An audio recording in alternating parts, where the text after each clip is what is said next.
कोंडागांव में सीएम विष्णुदेव साय का भव्य स्वागत। नेताओं और कार्यकर्ताओं से मिले सीएम। बूढ़ादेव महोत्सव में भी हुए शामिल।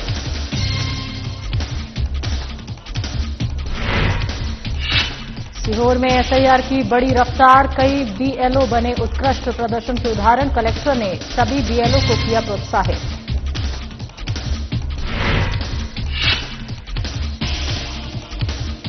जगदलपुर में साधना प्लस न्यूज की खबर का असर। बारदा छात्रावास अधीक्षक निलंबित। साधना प्लस ने प्राथमिकता से चलाई थी खबर।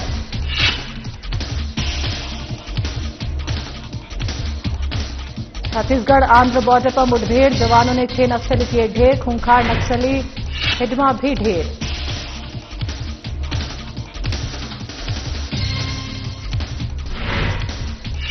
और सीहोर के कपिल परमार ने फिर रचा इतिहास। Kazakhstan para Asian judo championship में जीते 2 पदक। 2026 एशियन गेम्स के लिए किया क्वालिफाई।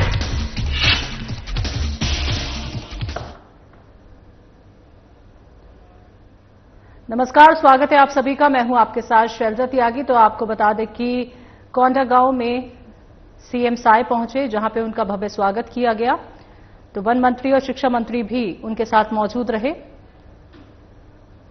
तो कोंडागांव में पहुंचने पर सीएम विष्णुदेव साय का कार्यकर्ताओं और अधिकारियों ने भव्य स्वागत किया। हेलीपैड पर सीएम के साथ वन मंत्री केदार कश्यप और स्कूल शिक्षा मंत्री गजेंद्र यादव भी मौजूद थे। इस दौरान सांसद भोजराज नाग, बस्तर विकास प्राधिकरण की उपाध्यक्ष सुश्री लता, विधायक नीलकंठ टेकाम समेत कई नेताओं ने सीएम साय को माला पहनाकर उनका स्वागत किया। इस दौरान कलेक्टर नुपुर राशीपन्ना, पुलिस अधीक्षक पंकज चंद्रा भी मौजूद रहे। आपको बता दें कि सीएम बूढ़ादेव महोत्सव में शामिल होने के लिए कोंडागांव पहुंचे थे।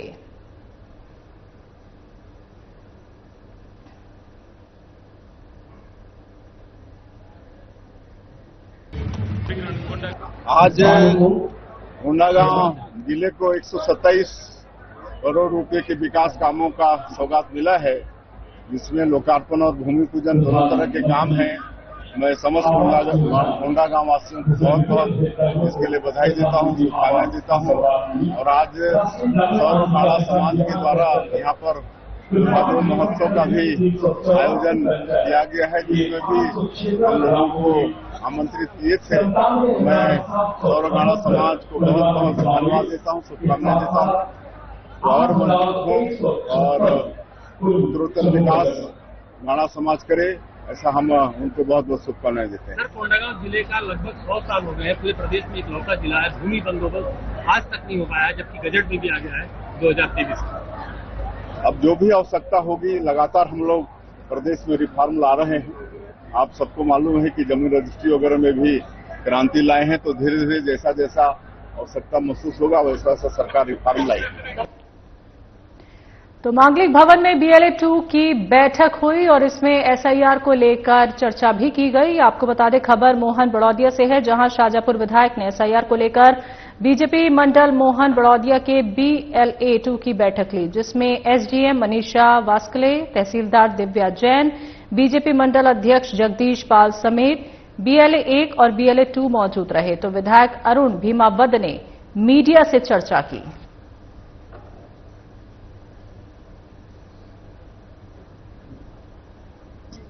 एसआईआर के अंतर्गत पूरे देश में और पूरे मध्य प्रदेश सहित पूरे देश में मतदाता सूची का गहन पुनर्निरीक्षण का कार्य चल रहा है। उसी तारतम्य में आज मोहन बड़ौदिया मंडल के बीएलए 2 की बैठक जिला निर्वाचन कार्यालय के सानिध्य में आज बीएलए 2 की बैठक आयोजित की गई थी। जिनको कठिनाई आ रही है, उसको कहीं न कहीं समाधान के विषय बताए गए हैं। तो एसआईआर कार्य को लेकर बीएलओ की एक अहम बैठक संपन्न हुई। आपको हम बताते चले कि इस बैठक में कलेक्टर रितु बाफना ने मोहन बड़ौदिया सोमवार को एसआईआर कार्य को लेकर बीएलओ, सचिव और पटवारी के साथ बैठक की। बैठक में एसआईआर कार्य की प्रगति की समीक्षा की गई। इस दौरान कलेक्टर ने एसआईआर कार्य में आंगनबाड़ी कार्यकर्ताओं के सहयोग नहीं करने पर आंगनबाड़ी कार्यकर्ताओं का 1 दिन का वेतन काटने के निर्देश दिए। कलेक्टर ने मीडिया से चर्चा कर कहा कि 4 दिसंबर तक एसआईआर कार्य पूरा करना है। जिसको लेकर वॉलंटियर और राजनीतिक पार्टी के बीएलए से भी सहयोग की अपील की गई। इस दौरान एसडीएम मनीषा वास्कले, मोहन बड़ौदिया, तहसीलदार दिव्या जैन, जनपद से पीसीओ रामलाल रावल, ग्राम पटवारी सचिव अर्जुन सिंह चौहान, सरपंच प्रतिनिधि रामेश्वर पाटीदार सहित बीएलओ मौजूद रहे।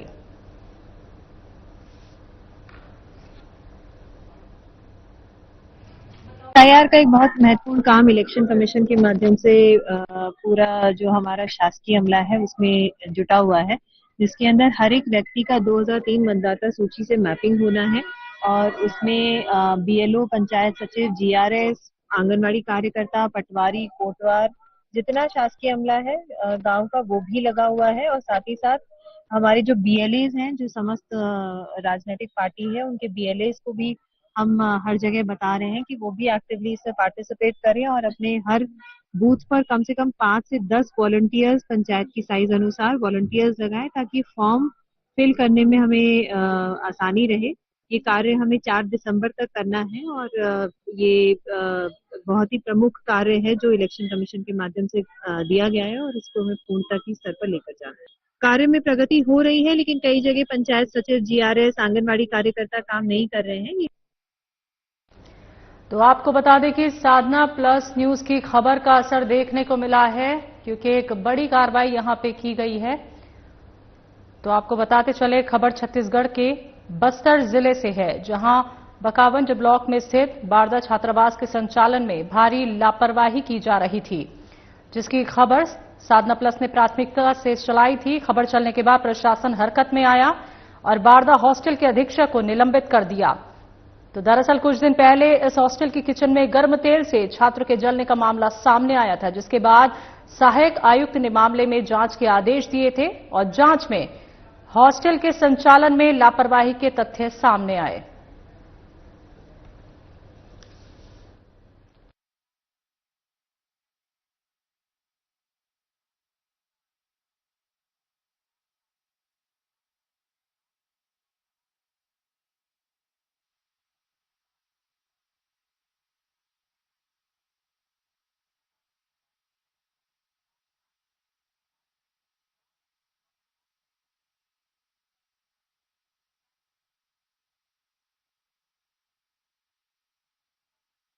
तो एसआईआर की रफ्तार तेज हो गई है। खबर सीहोर से है। आपको हम ये बता दें यहां पे कि जिस तरह से विधानसभा में जीवन सिंह मेवाड़ ने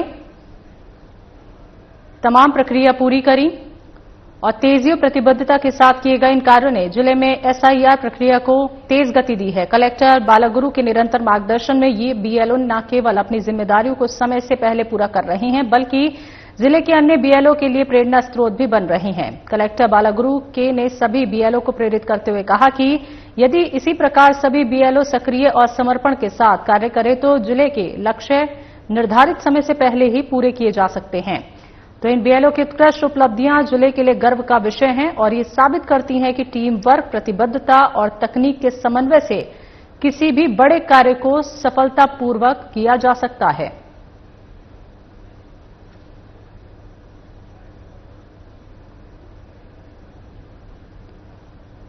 तो कई बीएलओ बने उत्कृष्ट प्रदर्शन के उदाहरण। तो साफ तौर पे जिस तरह से एसआईआर की रफ्तार तेज होती दिख रही है, तो सीहोर में भी इसका एक उदाहरण पेश किया है। कलेक्टर ने सभी बीएलओ को प्रोत्साहित किया। तो 98% काम पूरा हो चुका है। तो साफ तौर पे आपको बता दें कि बीएलओ को यहां पे प्रोत्साहित किया गया कलेक्टर के माध्यम से, क्योंकि एसआईआर की प्रक्रिया लगातार तेजी से बढ़ती जा रही है।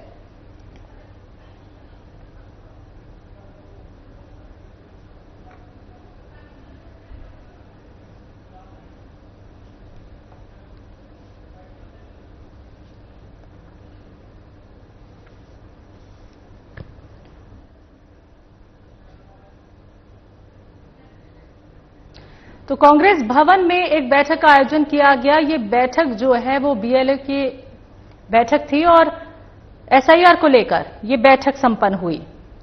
खबर कोंडागांव से है, जहां एसआईआर को लेकर कांग्रेस की बीएलओ की बैठक आयोजित की गई थी। इस बैठक में निर्वाचन आयोग द्वारा जारी एसआईआर कार्यक्रम में बीएलओ को किसी भी मतदाता का नाम ना छूटे, इसकी निगरानी करने के लिए निर्देशित किया गया। बीएलओ प्रशिक्षण को एसआईआर के लिए एआईसीसी द्वारा नियुक्त प्रदेश संयोजक पूर्व कैबिनेट मंत्री मोहन मरकाम और बस्तर लोकसभा पर्यवेक्षक जगदलपुर रेखचंद जैन ने संबोधित किया। इस दौरान भारी संख्या में कांग्रेस के बीएलओ और कार्यकर्ता मौजूद रहे। बैठक में कोंडागांव जिला कांग्रेस कमेटी द्वारा ब्लॉक वार प्रभारी भी नियुक्त किए गए, जो ब्लॉक स्तर मंडल स्तर पर जाकर एसआईआर की निगरानी करेंगे और इसी को लेकर कार्यकर्ताओं की बैठक भी ली जाएगी।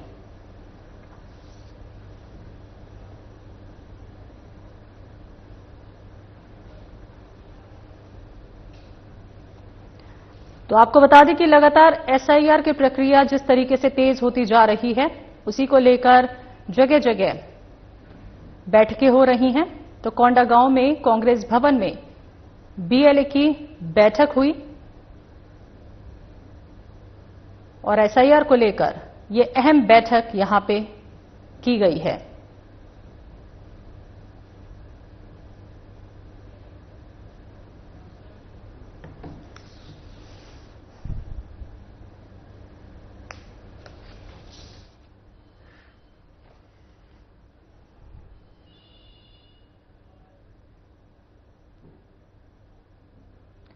तो आंध्र बॉर्डर पर मुठभेड़ हुई है। एक बड़ी सफलता यहां पे मिली है। 6 नक्सलियों को ढेर किया गया है। छत्तीसगढ़ आंध्र प्रदेश की सीमा पर जवानों की नक्सलियों से बड़ी मुठभेड़ हुई। अलूरी सीताराम राजू जिले के जंगलों में मंगलवार को सुरक्षा बलों और नक्सलियों के बीच भीषण मुठभेड़ छिड़ गई। जानकारी के अनुसार इस मुठभेड़ में कम से कम 6 नक्सली मारे गए हैं। सूत्रों का कहना है कि ढेर किए गए नक्सलियों में बड़े कैडर स्तर के सदस्य शामिल हो सकते हैं। हालांकि उनकी पहचान की आधिकारिक पुष्टि अभी बाकी है। सुरक्षा बल इलाके में कॉम्बिंग ऑपरेशन जारी रखे हुए हैं, क्योंकि आशंका है कि कुछ नक्सली अभी भी जंगलों में छिपे हो सकते हैं। छत्तीसगढ़ में जारी नक्सल उन्मूलन अभियान के बीच एक मुठभेड़ में पुलिस और सुरक्षा बलों ने नक्सलियों के टॉप लीडर और पीएलजीए के कमांडर मांडवी हिडमा को ढेर कर दिया है। और बताया यह भी जा रहा है कि हिडमा के साथ उसकी पत्नी को भी पुलिस ने मार गिराया है।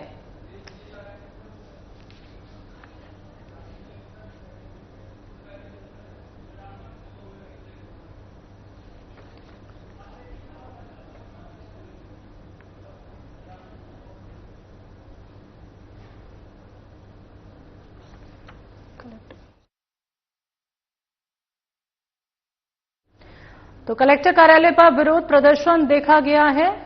आपको बता दें हम कि अपनी मांगों को लेकर ये प्रदर्शन किया गया।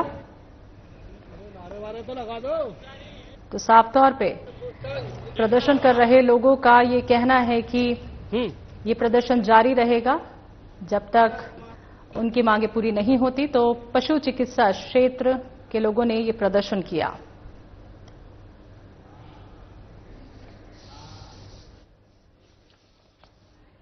तो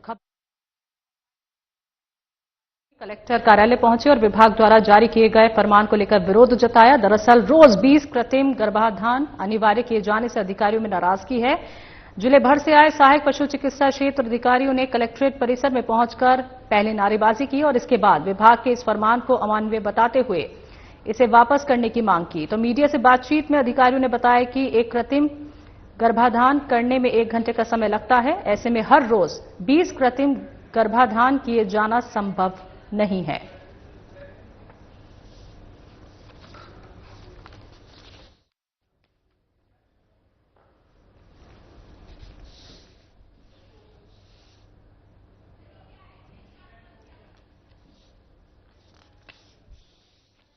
तो कलेक्टर कार्यालय पर यह विरोध प्रदर्शन किया गया, जहां पशु चिकित्सा अधिकारियों ने यह विरोध अपना दर्ज कराया है। 20 कृत्रिम गर्भाधान अनिवार्य किए जाने से रोष प्रकट किया है प्रदर्शनकारियों ने।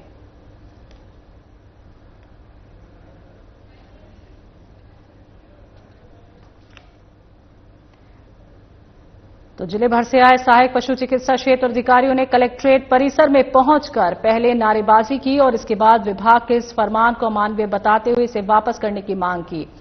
पूरी खबर आपको बता देते हैं। ये सीहोर की खबर है, जहां सहायक पशु चिकित्सा क्षेत्र अधिकारियों ने कलेक्टर कार्यालय पहुंचे और विभाग द्वारा जारी किए गए नए फरमान को लेकर विरोध जताया। तो रोज 20 कृत्रिम गर्भाधान अनिवार्य किए जाने से अधिकारियों में नाराजगी है। जिले भर से आए सहायक पशु चिकित्सा क्षेत्र अधिकारियों ने कलेक्ट्रेट परिसर में पहुंचकर विरोध किया, नारेबाजी की और साफ तौर पे उन लोगों ने कहा है कि जो फरमान दिया गया है वो अमानवीय है, इसे वापस लिया जाए। आज जो हमारा ज्ञापन है ये सहायक पशु चिकित्सा क्षेत्र अधिकारी संघ द्वारा जिला सीहोर द्वारा माननीय कलेक्टर महोदय को मुख्यमंत्री के नाम पे दिया गया है। ये जो ज्ञापन है ये इस विषय पर दिया गया है कि जो प्रशासनिक अधिकारी हैं, जो बड़े स्तर पर बैठे हुए हैं, ये कागजी कार्रवाई, कागजी आंकड़े बढ़ाने के लिए एक दिन में 20-20 कृत्रिम गर्भाधान, जो कि संभव नहीं है, प्राकृतिक रूप से बिल्कुल संभव नहीं है, क्योंकि एक कृत्रिम गर्भाधान करने में लगभग 1 घंटा लगता है।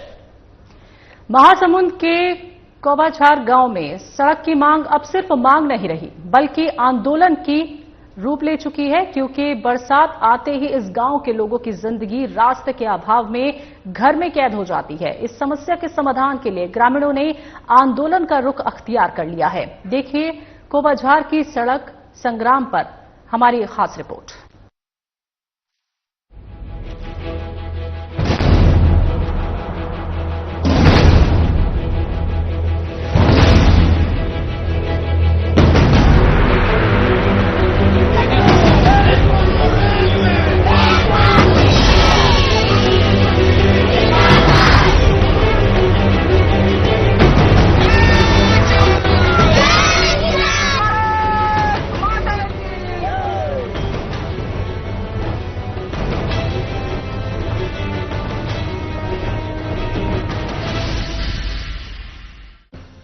महासमुंद के ग्राम कौवाझार में ग्रामीणों का सब्र का बांध आखिर टूट गया।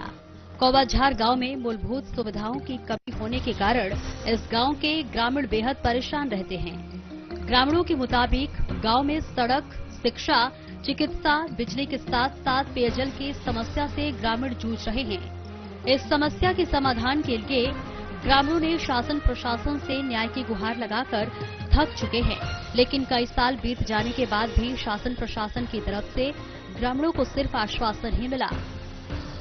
ग्रामीणों के मुताबिक गांव से बाहर जाने के लिए सिर्फ और सिर्फ एक कच्ची पगडंडी है, जो बरसात के दिनों में दलदल में तब्दील हो जाती है।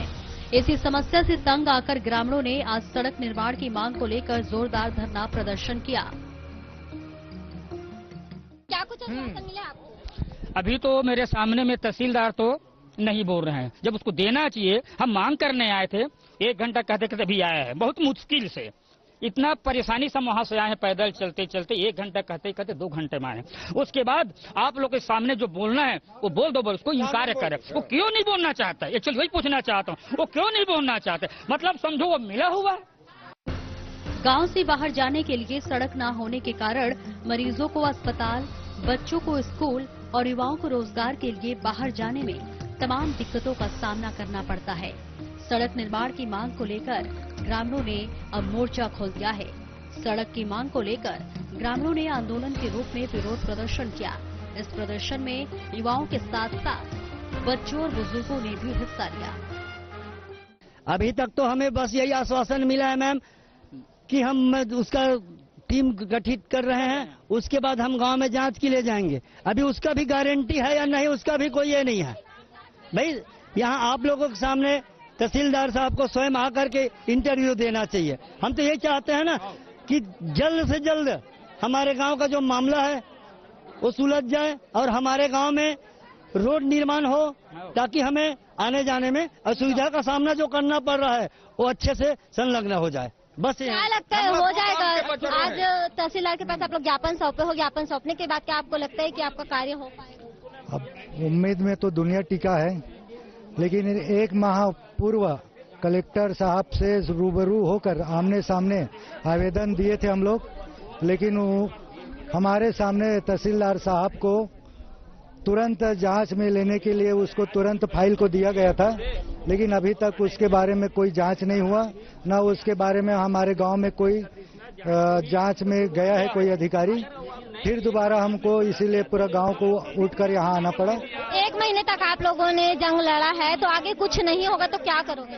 आगे आपका क्या करना है? आगे हम लोग अब जन दर्शन, गुरुवार को जो मुख्यमंत्री जन दर्शन है वहाँ पूरा जाएंगे हम गांव ग्रामवासी समझकर, और कल हम लोग कलेक्ट्रेट में भी और जाएंगे जन दर्शन में। कलेक्टर से भी जवाब मांगेंगे कि हमने एक माह पूर्व जो आवेदन दिया था उसमें कहाँ तक जांच हुआ, हमारे बातों में कहाँ तक अमल हुआ है, ये जानना चाहेंगे। ग्रामीणों के अनुसार जिस भूमि पर सड़क निर्माण प्रस्तावित है वो सरकारी जमीन है, लेकिन गांव के ही एक परिवार द्वारा उस भूमि को निजी संपत्ति बताकर निर्माण कार्य को रोक दिया। उस व्यक्ति का दावा है कि ये उनकी लगानी जमीन है, जबकि ग्रामीण इसे पूरी तरह शासकीय भूमि मानते हुए सड़क निर्माण की मांग पर अड़े हुए हैं।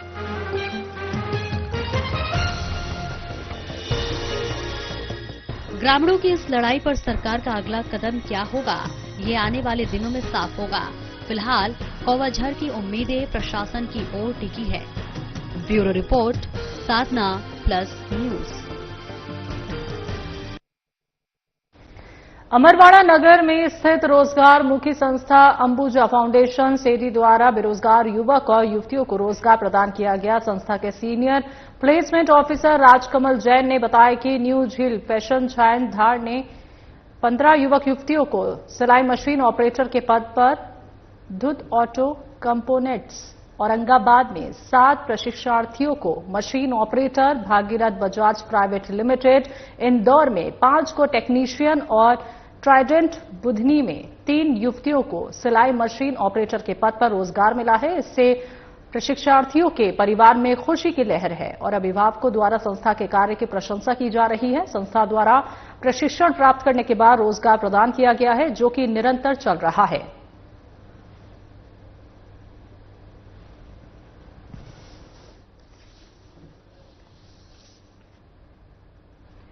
पैरालंपिक विजेता अर्जुन अवाजी कपिल परमार ने हाल ही में कजाकिस्तान अस्ताना में आयोजित पैरा एशियन जूडो चैंपियनशिप में एकल प्रतियोगिता में रजत पदक और टीम प्रतियोगिता में कांस्य पदक जीता है।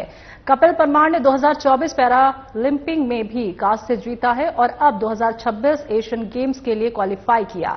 कपिल परमार से पुलिस अधीक्षक सीहोर दीपक कुमार शुक्ला ने सौजन्य भेंट की और उक्त उपलब्धि प्राप्त करने पर इनका सम्मान करते हुए भविष्य के लिए शुभकामनाएं दी।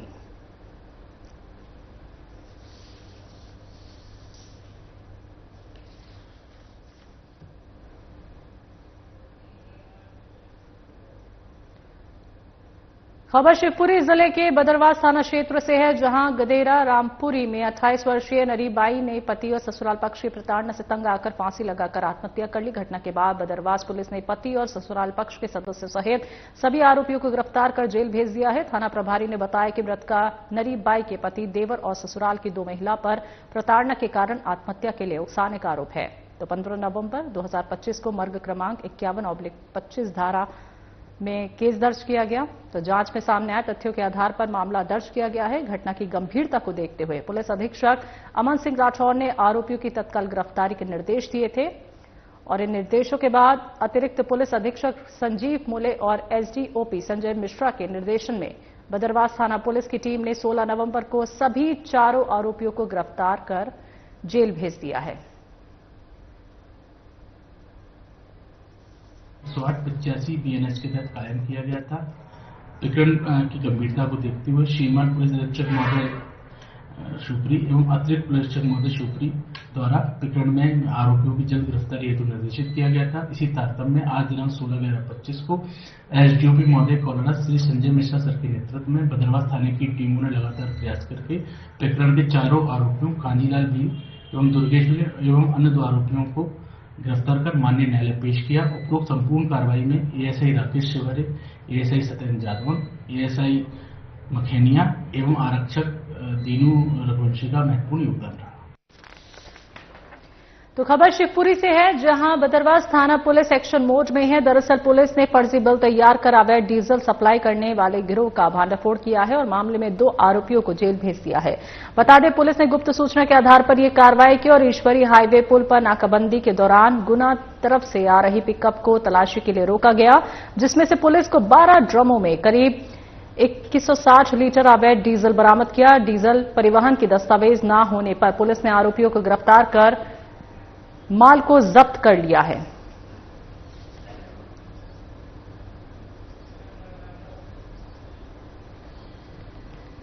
खबरों में अभी के लिए इतना ही। मुझे दीजिए इजाजत। नमस्कार।